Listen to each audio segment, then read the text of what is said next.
Welcome guys, another day, another vlog. Kaya ako na po ng tubig, we're duty na punta guys. So come with me. Guys, napunta sa akong parkingan. Manaog na punta guys. Dayon. Okay guys, untol-untol na ta. Dayon, puno man siya. Maglimas na ta. Dayon, maglimas na ta guys. This is guys, before ta mo larga. Ay puno kay siya.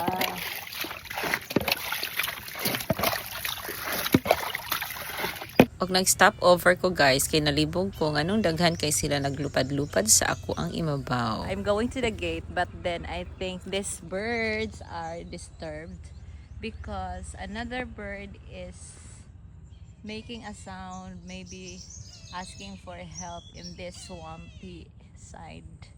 So daghan kayo ang mga nasa imabaw naglupad-lupad. Pati nilang pangita guys. Sa ang ilang kauban. I think there are 5 of them flying up above me.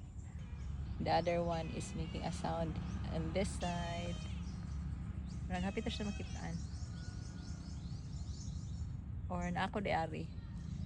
Ako ang disturbo sa kanyang buhay. So kailangan ko nang umalis dito para mahanap na siya. So mauro to guys, pretty na akong lingaw ang kangad-hangad.